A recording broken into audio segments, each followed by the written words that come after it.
नमस्कार, मैं हूं आपके साथ हर्ष भारद्वाज। श्रेष्ठ यूपी देख रहे हैं आप। अफजाल अंसारी को एक बहुत बड़ा झटका लगा है। दरअसल 24 और 25 जून को लोकसभा में नवनिर्वाचित सांसदों को शपथ दिलाई गई, लेकिन इस दौरान गाजीपुर से चुनाव जीतने के बावजूद भी अफजाल अंसारी बतौर सांसद शपथ नहीं ले सके।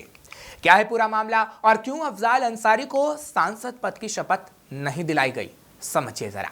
मुख्तार अंसारी के भाई और गाजीपुर से नवनिर्वाचित समाजवादी पार्टी के सांसद अफजाल अंसारी का मानो बुरा वक्त अभी खत्म नहीं हुआ है।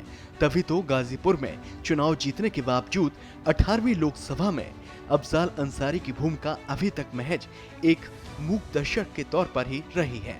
वो दिल्ली भी आए, संसद भवन भी पहुंचे, मगर उन्हें संसद में गाजीपुर लोकसभा क्षेत्र के सांसद के तौर पर लोकसभा में शपथ नहीं दिलाई गई। ऐसा क्यों हुआ, इसके पीछे क्या कारण है और इन सब में माननीय सर्वोच्च न्यायालय की क्या भूमिका है, चलिए इन सभी सवालों के जवाब इत्मीनान से समझते हैं।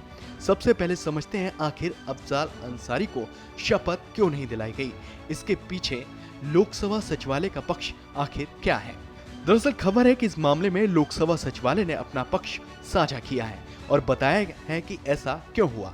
खबरों के मुताबिक लोकसभा सचिवालय ने एक आदेश पारित किया है और बताया है कि सुप्रीम कोर्ट द्वारा अफजाल अंसारी की अपील के संदर्भ में जो 14 दिसंबर 2023 को आदेश पारित करके गाजीपुर स्पेशल कोर्ट द्वारा ट्रायल नंबर 980/2012 में एप्लीकेंट अफजाल अंसारी को दी गई दोष सिद्धि के आदेश को निलंबित कर दिया गया था। यानी कि सुप्रीम कोर्ट ने इस आदेश को निलंबित कर दिया था, जो कि गाजीपुर स्पेशल कोर्ट से जुड़ा हुआ था।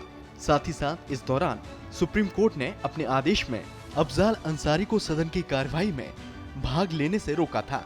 ऐसी स्थिति में लोकसभा सचिवालय का कहना है कि सदन में आयोजित निर्वाचित सदस्यों का शपथ ग्रहण समारोह भी लोकसभा की कार्रवाई का हिस्सा है। इसीलिए सुप्रीम कोर्ट के आदेश को मानते हुए अफजाल अंसारी को शपथ नहीं दिलाई जा रही है। ये तो बात हो गई लोकसभा सचिवालय के पक्ष की। अब उस मामले को समझ लेते हैं और जानते हैं कि इस मामले के तार सुप्रीम कोर्ट के साथ साथ इलाहाबाद हाई कोर्ट से कैसे जुड़े हैं।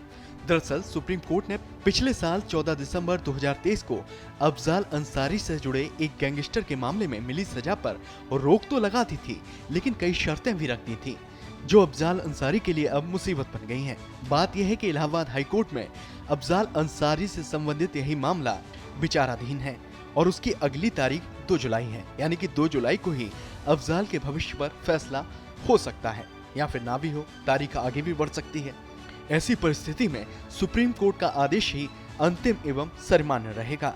सुप्रीम कोर्ट ने अपने फैसले में स्पष्ट तौर पर कहा था कि जब तक इलाहाबाद हाई कोर्ट से अफजाल अंसारी की अपील पर फैसला नहीं आ जाता, तब तक वो ना तो संसद की कार्यवाही में हिस्सा ले सकते हैं और ना ही सदन में किसी मुद्दे पर अपने मताधिकार का इस्तेमाल कर सकते हैं, जिसके चलते ही सुप्रीम कोर्ट के निर्देश के तहत वो फिलहाल संसद में शपथ नहीं ले सकते। इस मामले में जब तक हाई कोर्ट का आदेश नहीं आ जाता या फिर सुप्रीम कोर्ट में इस मामले में अफजाल को पूरी तरह से राहत नहीं मिलती, तब तक अफजाल अंसारी 18वीं लोकसभा में महज मूक दर्शक की भूमिका में ही नजर आएंगे। फिलहाल ऐसी और खबरों के लिए आप देखते रहिए श्रेष्ठ यूपी। यूपी की हर खबर देखने और उनसे अपडेट रहने के लिए हमारे चैनल श्रेष्ठ यूपी को सब्सक्राइब और लाइक करें। साथ ही बेल आइकन को दबाना ना भूलें, जिससे हमारे हर वीडियो की जानकारी आप तक पहुंचती रहे।